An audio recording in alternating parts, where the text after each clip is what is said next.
Hello, my sweets. Welcome back. It's your girl, Sweets Ajele, and we're making tomato paste today. Yes, homemade 100% tomato paste. So I started by cleaning out my sink. As always, ensure that it is well cleaned. We don't want to be eating any germs, okay? And since I don't have a stopper, again, I'll be using a plastic wrap to stop the water from going down the drain. And check out our tomatoes, so ripened just the way I wanted. I then added the tomatoes into the sink. To that, a good amount of salt, and I'm also going to add in some distilled white vinegar. This is to ensure that it is well cleaned of any pesticides, okay? And I'll leave it in the water for about an hour. If you don't have an hour, then just leave it in until all the salt dissolves. And we are back. At this point, we're going to give our tomatoes a very good wash before allowing the water to go, and then we'll rinse it off beautifully. Today's special twos goes to Ann RRF and Kokui Hilton. Thank you for always watching and engaging in my videos. Now that our tomatoes are beautifully washed, let's start. So I put a strainer with a bowl on the side, and we're just going to de-seed the tomatoes. We do this to ensure that we end up with a beautiful red color.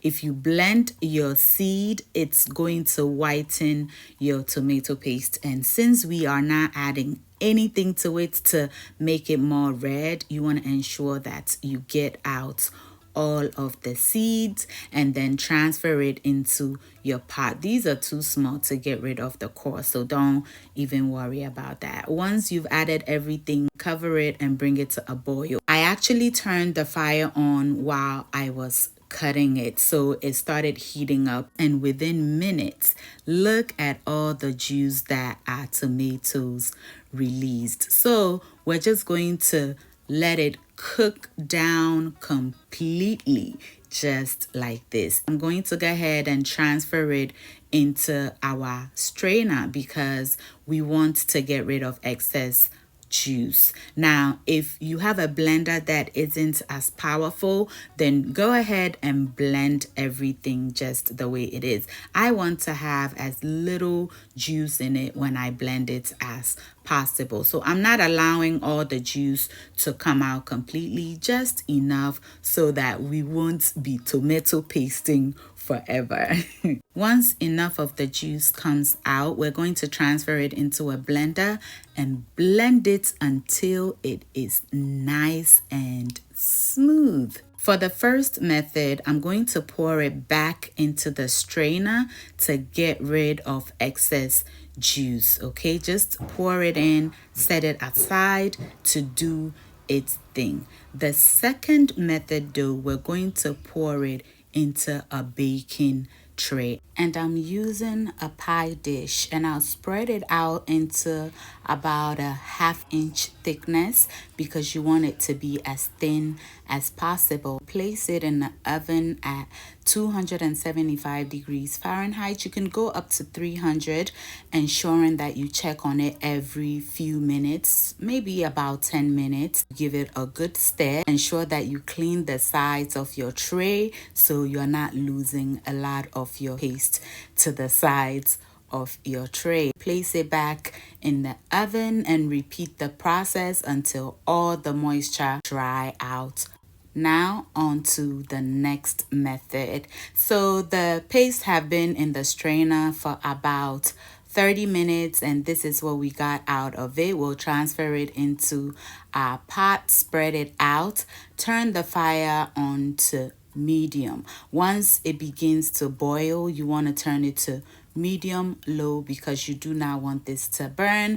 And again, we'll stir it every 5 to 10 minutes to ensure that it doesn't burn. As you can see, mine began to stick on the bottom of the pot because I left it for about 12 minutes. Do not do that. Make sure you keep an eye on it, stirring periodically so that you will have a beautiful paste. The more you cook it down, the deeper the color becomes, and the more the water comes out of it, the thicker your paste would be. I moved most of the paste to the sides that had already dried up. When you do that, any liquid that's still in it will just slide down into the middle and help you cook it down faster.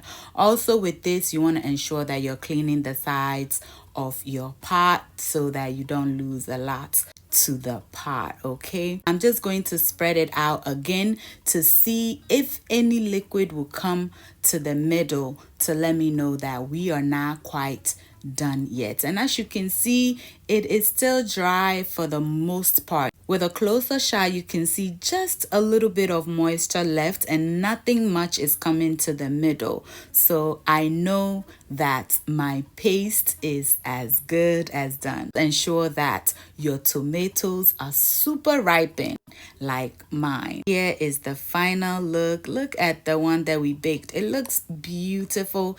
It took about 3 hours to get here for just this much. The one on the stove top took us about an hour. Look how creamy and beautiful it is. Here is a look at what they look like. They're very close. Only the one in the pot seemed to be a bit deeper in color than the one that we had in the oven. I mixed the two together and then allowed it to cool, transferred it into the pie dish, and we'll keep it in the refrigerator to set. Just look at it. Oh my goodness. This is just perfect. Just right. So using a smaller ice cream scoop, I'm going to scoop it onto a parchment paper lined tray and cover it up with a plastic wrap and keep it in my freezer until it sets or hardens. And then we'll transfer it into a Ziploc bag and use it when we need it. If you want to keep it in your refrigerator, what I do is to add some oil to the bottom of my jar or container, add in my tomato paste, and then top it up with some more oil. If you don't want to use the ice cream scoop and you have plastic wrap or plastic bags, the clear one, just scoop some out into the bag, wrap it up, place it on trays into your freezer and allow it set.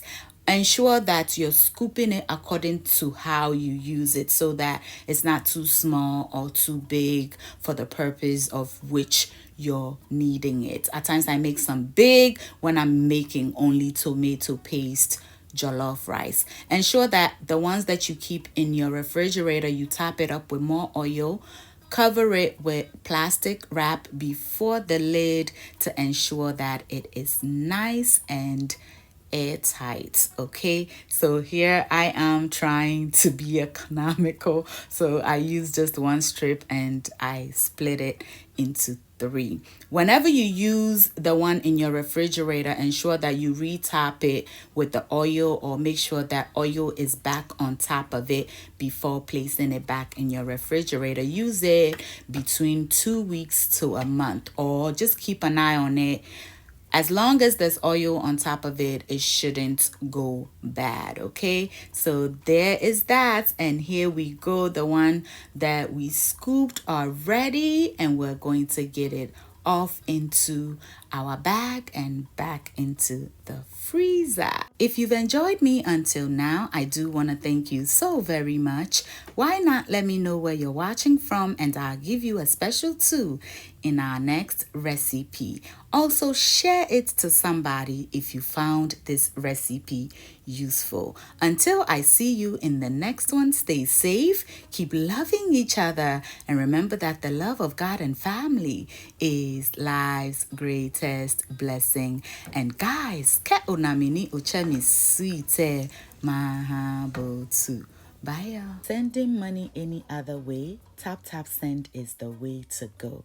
Download it today and use our short code SWEETTEAM to get a $15 bonus when you send your first 50. So the person you're sending it to get an extra $15 on us.